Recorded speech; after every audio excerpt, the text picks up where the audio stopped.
Hello and welcome to the Holiday Romance Track here at ConTinual. I'm your host, Gail Z and Morgan Brice. And tonight we're going to be talking more about those wonderful holiday stories that just warm the cockles of our heart and bring us back year after year to loving those holiday stories. And to get us started, I'd like to go around and have all my panelists introduce themselves. Christi, tell us who you are. Hi, I'm Christi Barth. I'm a USA Today bestselling author of, I will say 35 books because I just finished 35 and started 36, so I'm super excited. I have written 4 Christmas books and just started the 5th one. And this year's big, exciting Christmas book, oh, it's a little shadowy, The Magic of Christmas. It's got snow, it's got banter, it's got office rivals fighting who can't possibly, oh wait, maybe they'll fall in love. What do you know? Cynthia.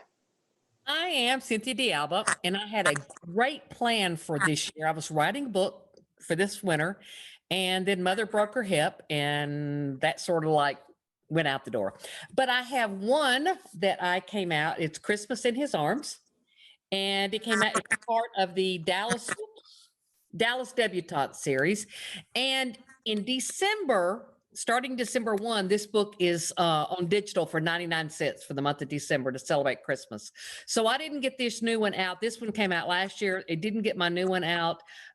It'll be ready for next year. And then my next release will be in March, part of the Hot Seal series. Awesome. Michelle? Hi, I'm Michelle Major, and I write sweet and sexy contemporary romance for Harlequin. I love writing holiday books, and I actually have 2 Christmas books out this year. The first is The Merriest Magnolia with HQN, and I will mention that this one released in October, but is going on sale for most of December, so check that out. And then next week, His Last Chance Christmas Family, which is a Harlequin special edition, comes out. I really love second chances in holiday romance, so you might find some of those in there. Great. Kat?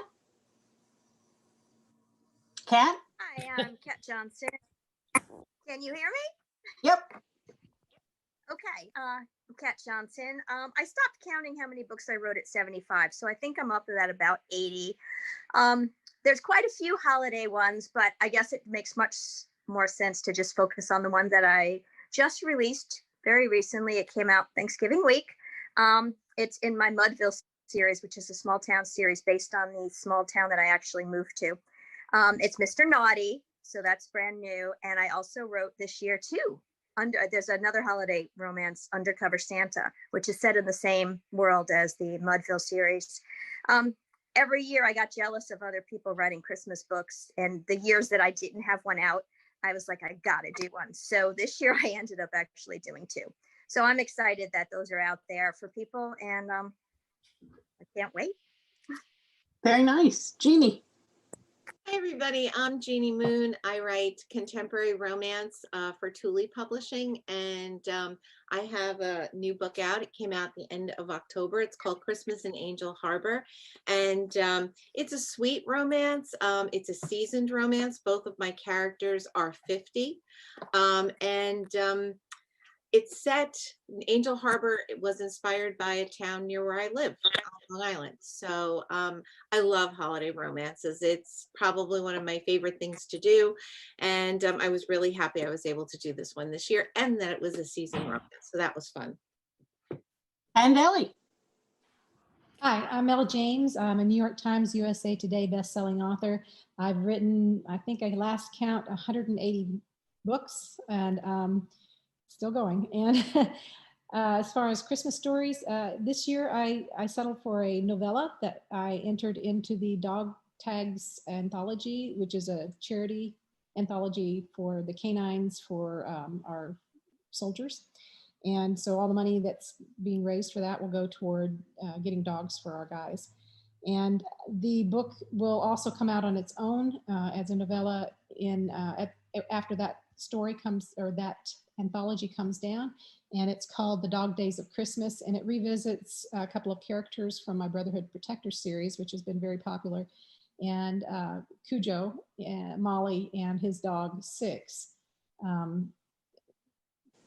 Cujo and Molly are trying to get pregnant, having no luck whatsoever, and Six disappears. So they come to find out, what really is important about Christmas. And it will come out, and I don't have a cover yet in print, but and I'm trying not to get the glare, but that's what it looks like. And if you can look close, there is another dog in that picture. I don't think you can see it though.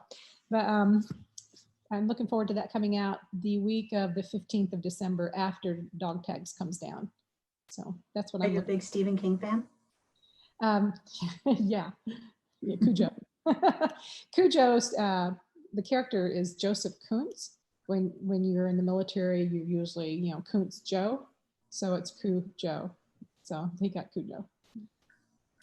And I'm Gail Z. Martin and Morgan Brice. As Gail, I write epic fantasy, urban fantasy, and near future post-apocalyptic. Not a lot of Christmas stuff there, but as Morgan Brice, I write urban fantasy, male paranormal romance. And I've written 2 books that are particularly Christmas: Lucky Town in the Badlands series and Dark Rivers in the Witchbane series. And then coming out in January, a little bit late for Christmas, I'll have a short story in a multi-author giveaway on Prolific Works. It's an original story set in the Kings of the Mountain series, and that's The Christmas Spirit.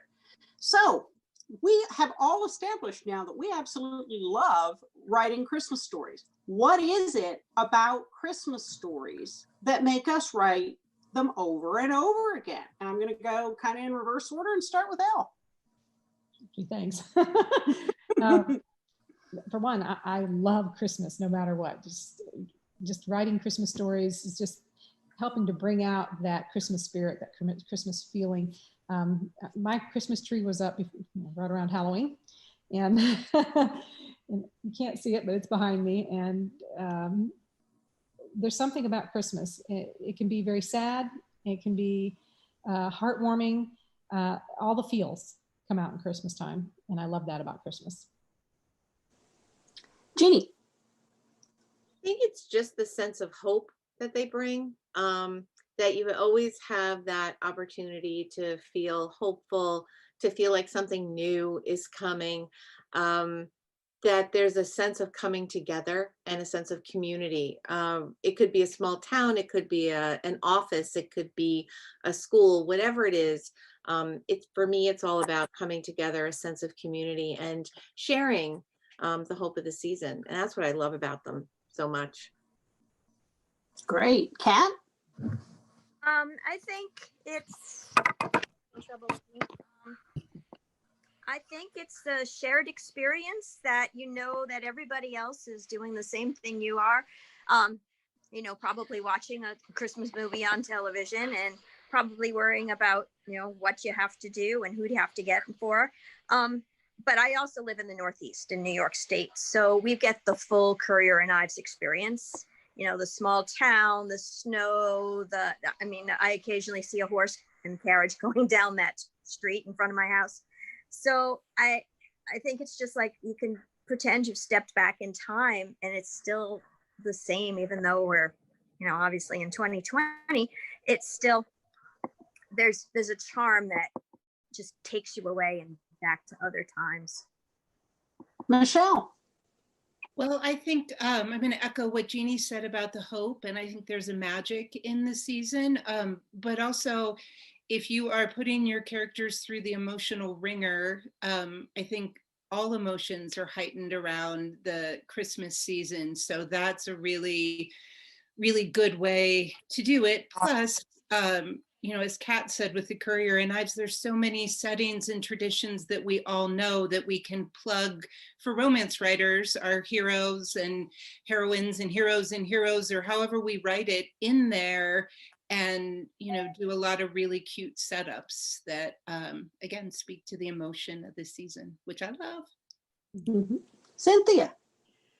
When we were all kids, that anticipation for Christmas was like everything, and it would just build and build and build, and it was just so much happiness and joy on Christmas mornings. And I think that for a lot of us, it's still that anticipation of Christmas is so fun.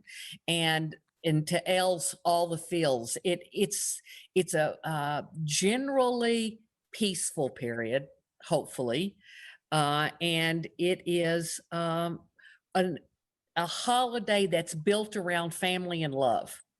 And since we all write romance in some form or fashion, family and love is the basis behind so many of our books, that Christmas is just an ideal setting. It was like made for romance. And the Currier and Ives, the snow, the fir trees, the twinkling lights, the hot chocolate, all of it evokes within us memories that make us feel good.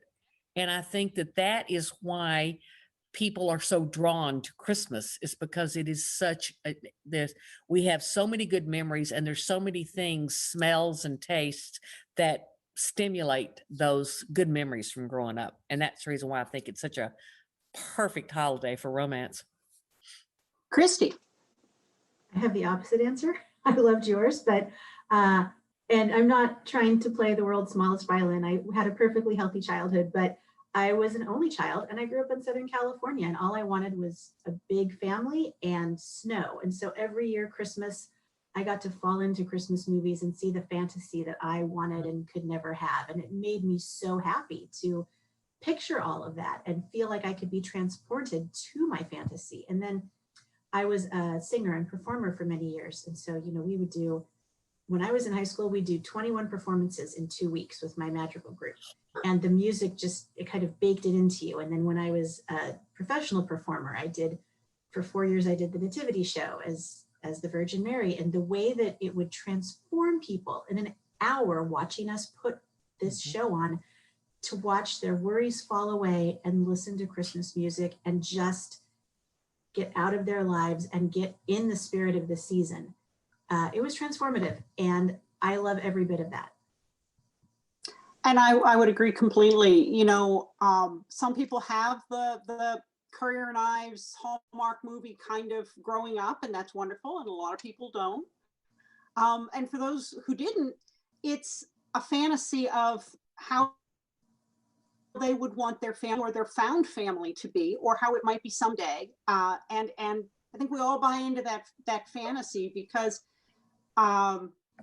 it's, everybody is at their best, and everybody is trying to do their best, and you get all the pretty lights, and it's just it's almost a moment outside of regular time when things work differently, and that's magical. And it's a perfect time to fall in love and fantasize about the way you'd really love it to be. So let's talk about some of those tropes. Now, a couple people mentioned, you know, more mature lovers. I've got to mention there of some military. What are some of your favorite tropes to bring to the holiday story? I'm going to start with Jeannie now in the middle, at least on my screen.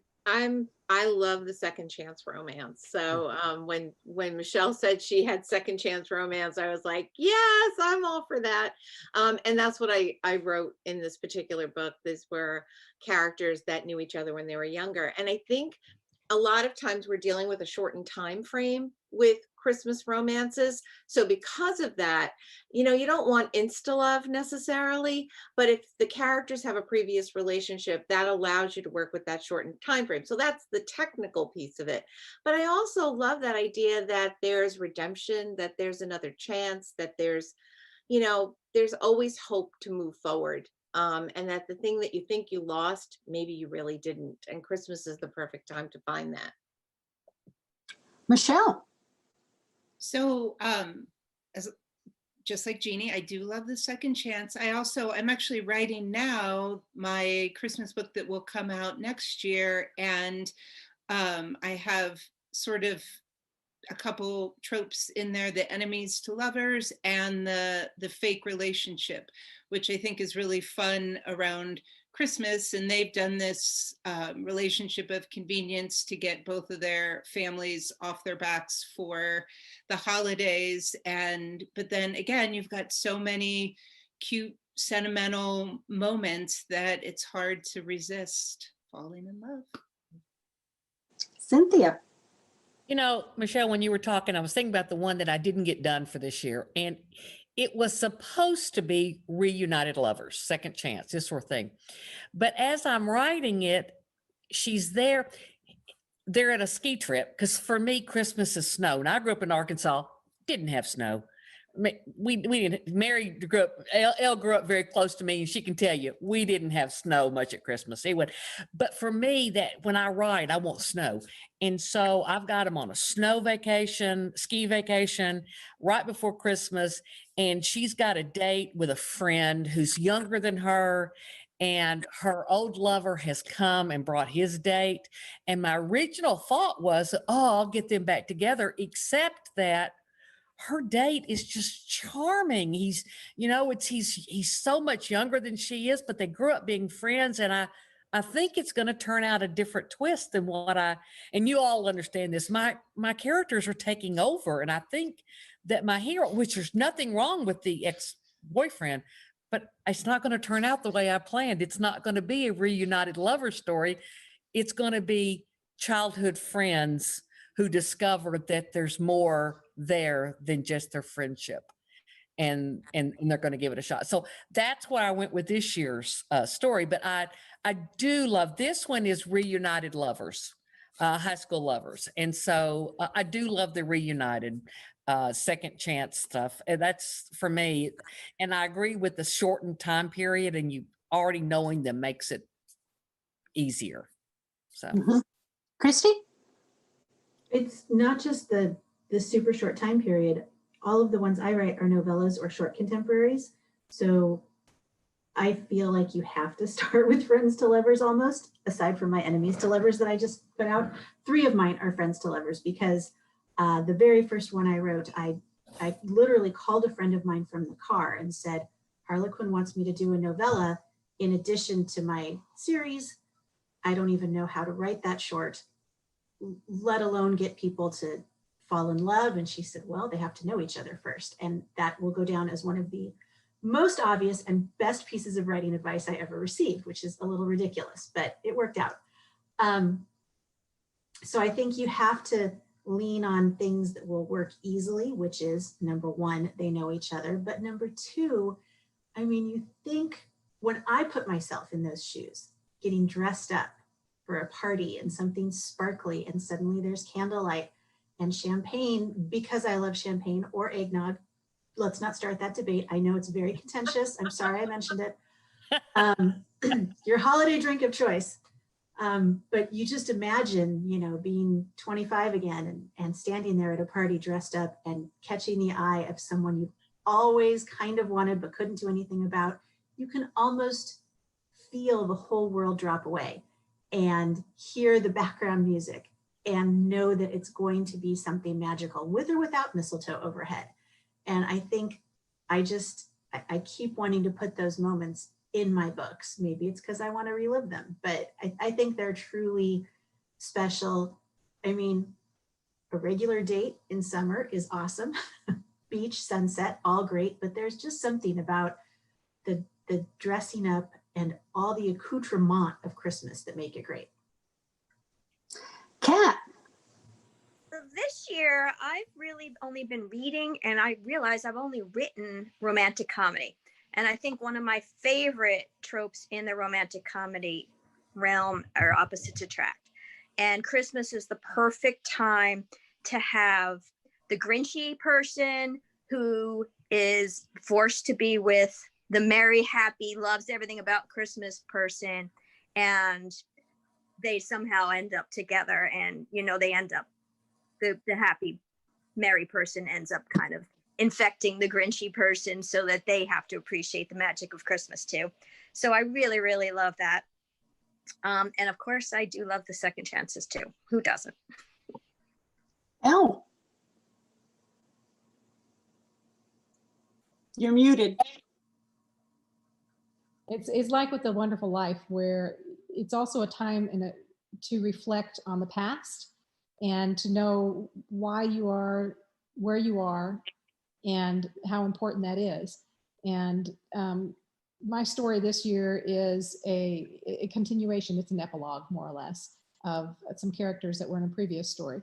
And it takes them that one step further of, now they're starting to try for family, but they're trying so hard to start a family, they're forgetting what's important about everything, love and community and the dog, their dog who's very special to them as well. And yeah, so it's a time to reflect on the past and to apply it to how you are and now, and to appreciate what you have. So I like that part of it. I love what all of you have said, because I love second chances and friends to lovers and all of those things. I'm going to throw in not only fake boyfriend, but I love the forced proximity where, they're snowed in a cabin, they're snowed in at the ski lodge, whatever it is. I love that we're just going to have to deal with this together. And I'm huge on friends to lovers, but I've also read a number of single dad stories as well, meeting, a new partner around the holidays that works out when you never thought you'd find love again. And that's kind of a special niche of second chance in a way. So yeah, there's something out there for everybody for the holidays. I think that's one of the best things about holiday romance. So looking at yourself as a reader, are there any books, and these can be romances, these can be just seasonal books, they can be books you grew up with. What are the books you have to come back and read every year, or the books that just stand out in your memory when you think holiday books, your favorite holiday books? Michelle? Okay, I'm so bad with titles of books. I can tell you characters' names in books, but titles of books. But the funny thing was when you said your favorite book's not even romance, and I don't necessarily consider Little Women a holiday book, except there are some holiday scenes. And for me, that is an ultimate comfort read. I mean, I've, probably read it a dozen times. And I think when the most recent version of the movie came out, maybe last Christmas, which was amazing. I reread it, and it's just a book that holds up wonderfully. And then again, I'm not sure if it falls into the holiday category, but it's a winter book, and it's historical romance is my very favorite thing to read, although I write contemporary. And Lisa Kleypas' The Devil in Winter is just like, again, I've reread it this year because I think with a lot of things going on, I've just wanted that comfort of settling back in with some characters that I already love. So those are my choices. Cynthia?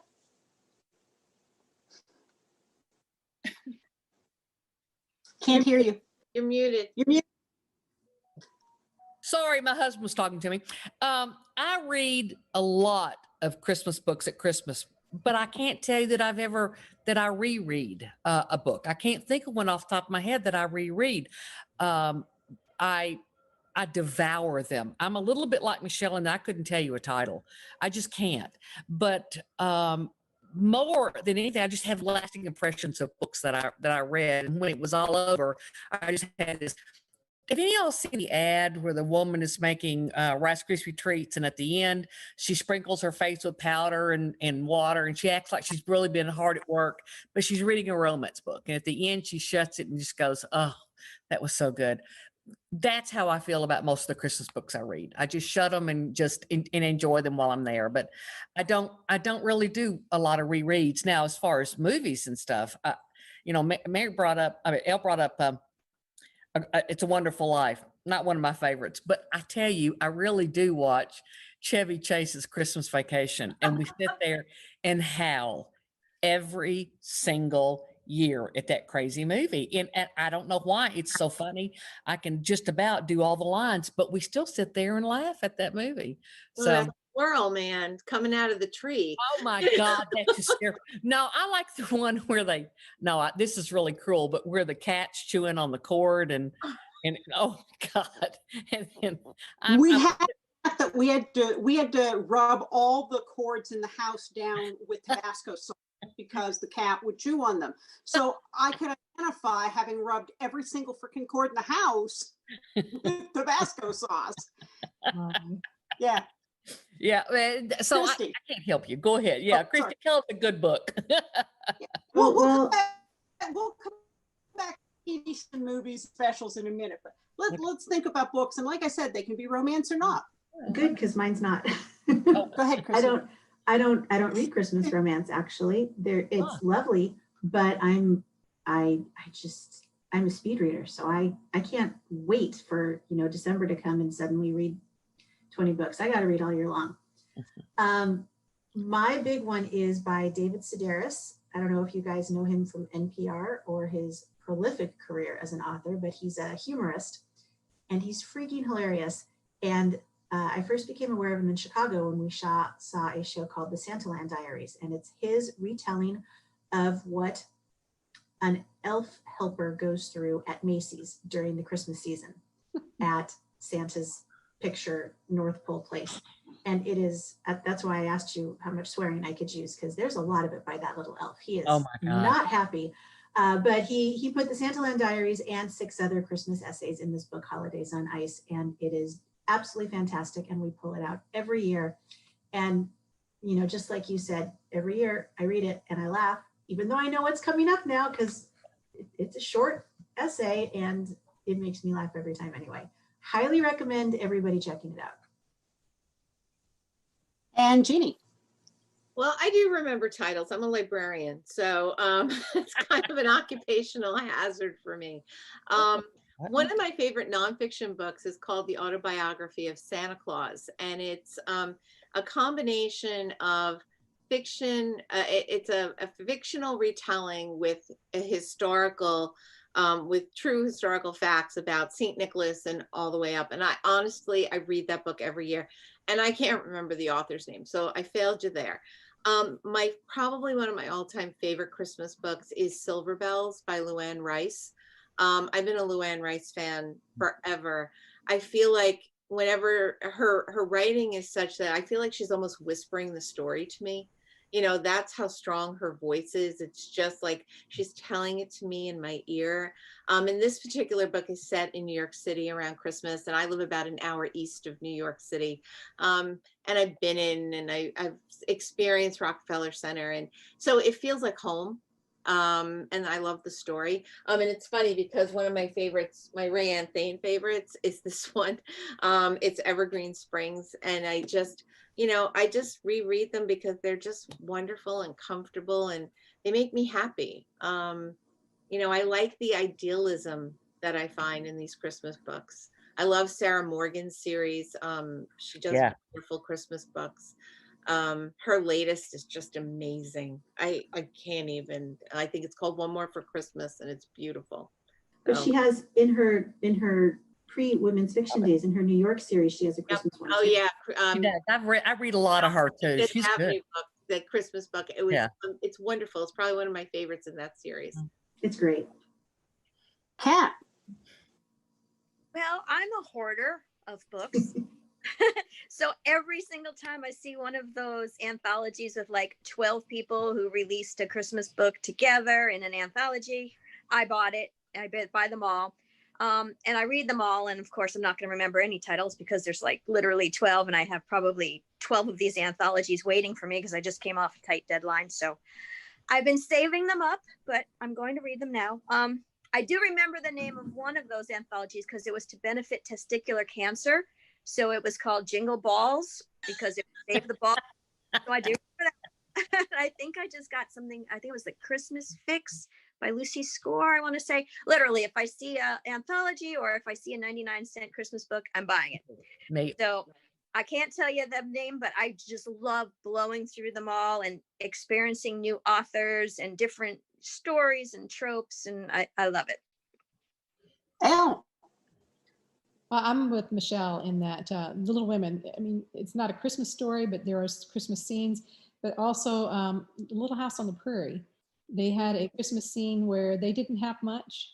And I don't remember the names of the characters. I'm terrible. It's been so long. But there was the big guy that came in and he brought things for them. And it's just back to Jeannie's thought of hope, the hope for, things to get better. And yeah, Little House on the Prairie just brought it all home to me, as well as Little Women. The warmth, the giving, they don't have much, but they give to others anyway. And I love that. And it just, those things are so Christmas to me. Yeah, I love the anthologies like Kat mentioned, and I love the shared world series where everybody writes a book set in the same setting, but it's a Christmas book. So for me, some of the must reads are the Vale Valley series. Every year they come out with a new one around Christmas, and then some of the other holidays, and it's all set in the same world. And you'll see some of the characters from year to year, but they're fluffy and they're fun, and they're not very serious, but they're very Christmassy. And I actually tried that sort of thing last year with 7 other authors, where we did the same. We shared the same fictional castle, same ball, and all the special events, and did Christmas at Caneham Castle, 7 separate stories. And that was a lot of fun to do as an author. But yeah, I just love the shared world stories where you get to experience that small town, and by the end of it you feel like you've lived there. So what are the must-see movies, TV specials? A couple of people have mentioned, some favorite episodes of series, but what are those things you gotta watch, either because you saw them as kids or they just hooked you as an adult? And I'm going to start with Kat this time. I have 2 recommendations. One is very, very old, and one is very, very new. My very, very old one is in black and white. I believe it was filmed right after the end of World War II, I want to say. I mean, it features a soldier. It's Christmas in Connecticut. Barbara Stanwyck Yes. is a lifestyle maven who's faking it all. It's kind of a Martha Stewart, but she's fake, and she has to actually go to a farm in Connecticut and pretend to be this lifestyle maven that she is not. And she meets this sailor who is just off a boat, and of course falls in love with them, and it's just magical, and I love it. I've rewatched that all the time. My new recommendation is a short limited series that's playing on Netflix called Dash and Lily, and it was based on a book. I believe it might be a YA book. The characters are very young; they're in high school, and the whole thing is filmed in New York City during the Christmas season, and most of it is filmed in the Strand bookstore, which is a magical place in its own right. And I was glued to the screen. I'm way too old to be, in love with something that was probably made for kids, but it's really very adult. I mean, they have a scavenger hunt through New York City, and they learn values, and I loved it. It's magical. Definitely check it out if you've got Netflix. Dash and Lily. Elle. My all-time favorite would have to be White Christmas. I love the military. Military is very near and dear to my heart. And when they come together to make that general's inn come alive, I cry every time. It's just a wonderful story for me.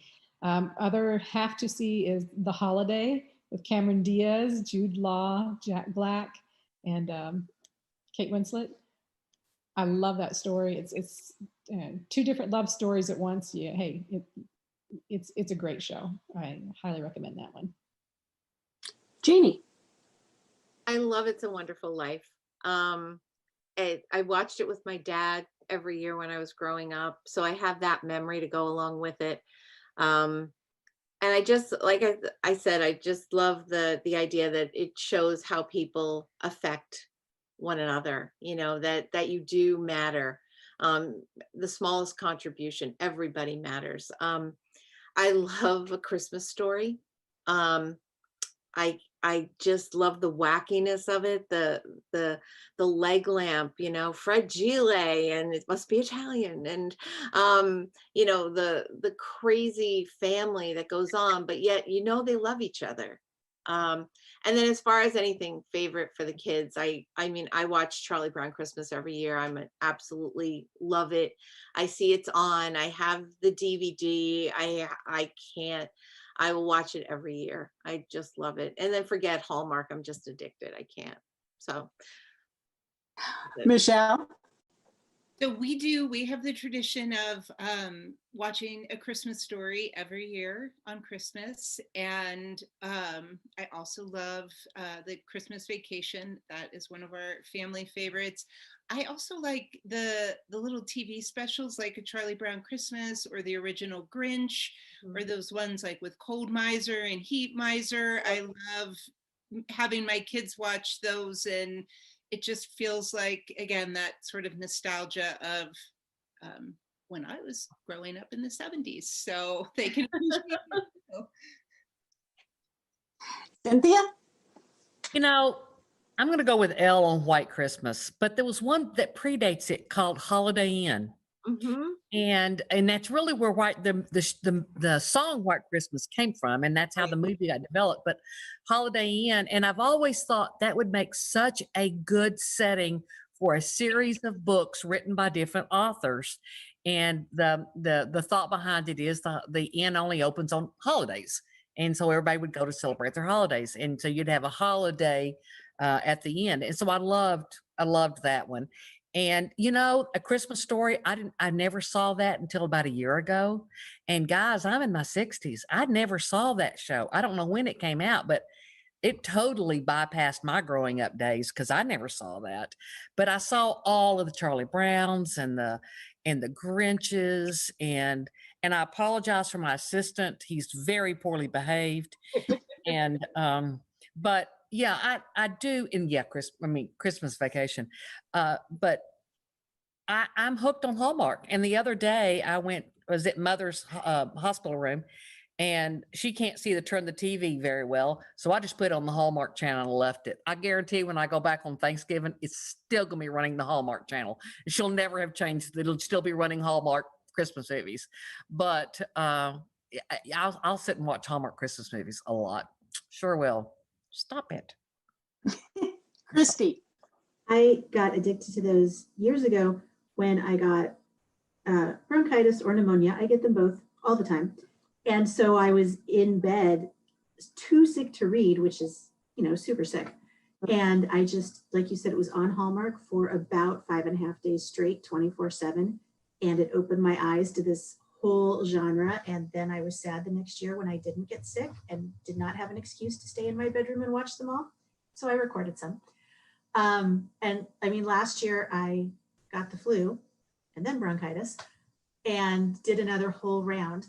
And that's actually, I mean, it was one of the, I've looked, I can't find it. It's one of the very first days. So I had a super high fever, could barely get out of bed to go to the bathroom. And I walked all the way down the hall to my office, grabbed a notebook and wrote down 2 sentences because the current Hallmark movie gave me the idea for what became this book like a month later when I started writing it. I loved it. But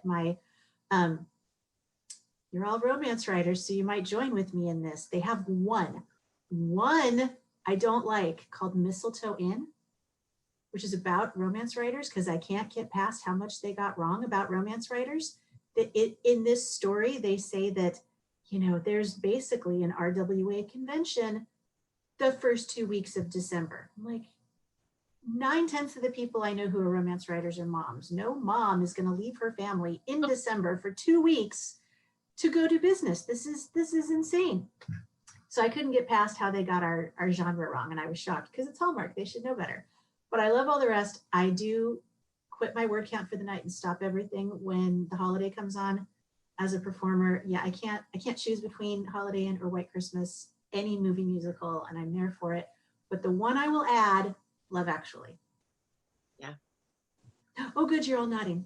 I know there's a couple of threat stories, though, I'm not sure about, but there's some. I know.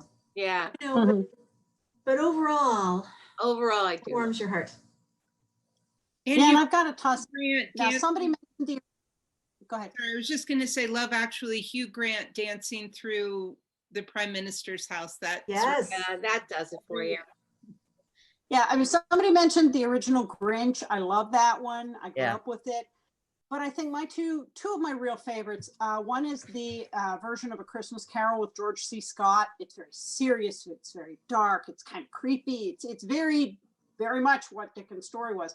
And then there's A Muppet Christmas Carol with Michael Caine playing it straight as all the other Muppets are around him. And the music is great. And who doesn't feel good when, you've got all of that going on. So yeah.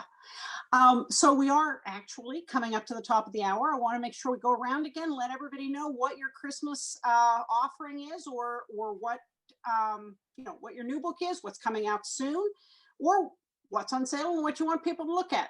Cynthia? Oh, I knew you were going to call him me and Start Mike us on the off. floor. Hold on. Christmas in his arms. 99 cents. So it's a real Zoom meeting because you brought the cat. So that's No, this is a dog. good for you. Oh, it's a Um, dog. This is a 10-week-old Yorkie, and Oh, it's completely Elle's fault. And Elle and I do a writer's retreat every year, and we snuck her Yorkie into a no pet area. Shh, don't tell on us. But anyway, Christmas in his arms, I'm going to run it at 99 cents. And the other one I've got running this December, it's not Christmas, but it's Texas Two-Step. And it's the first in a series, a 9-book series, and it's free the whole month of December, just as a giveaway.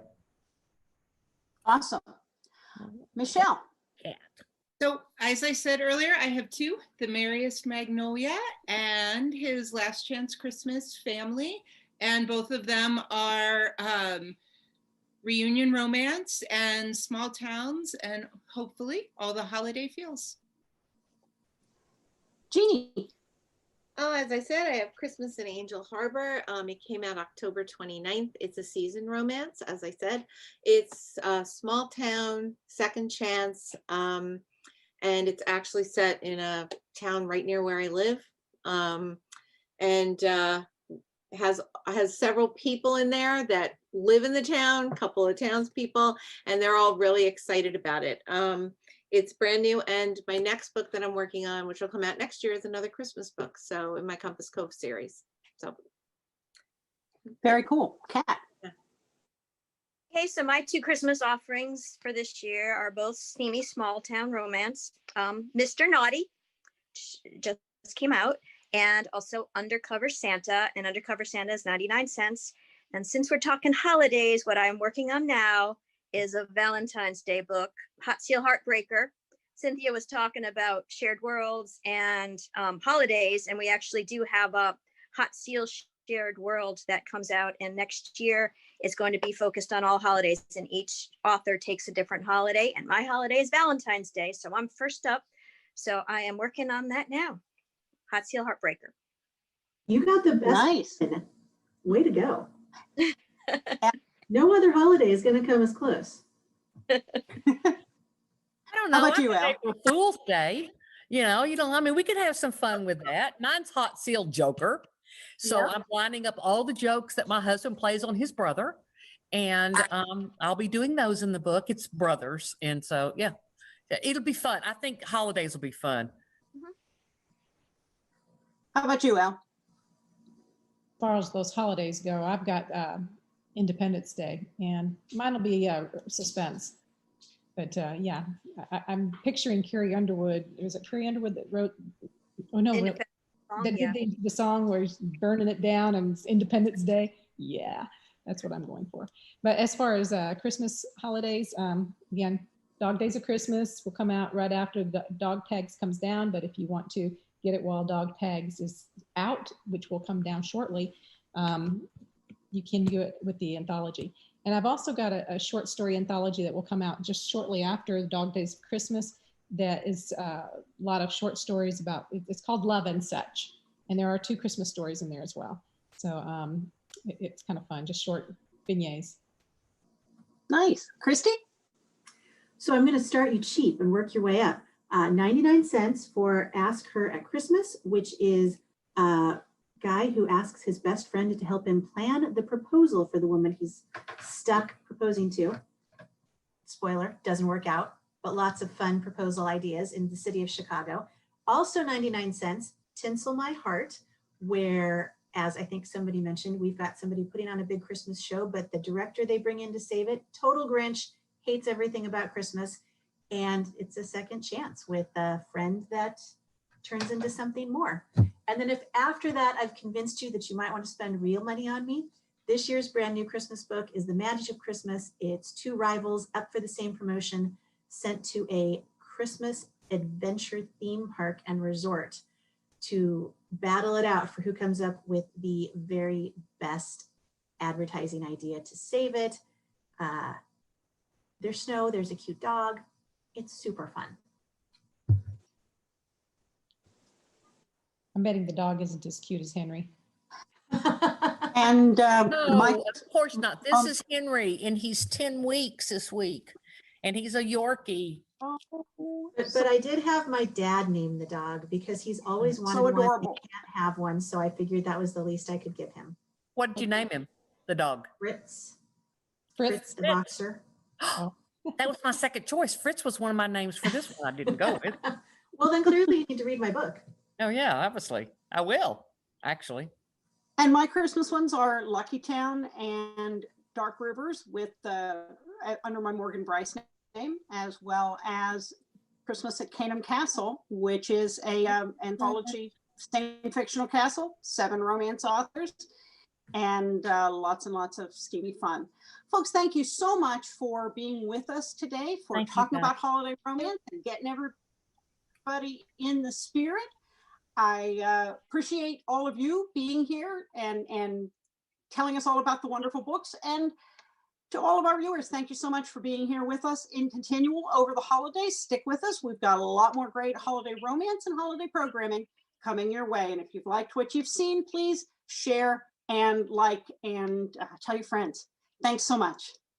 Bye. Bye. Thank you. Bye.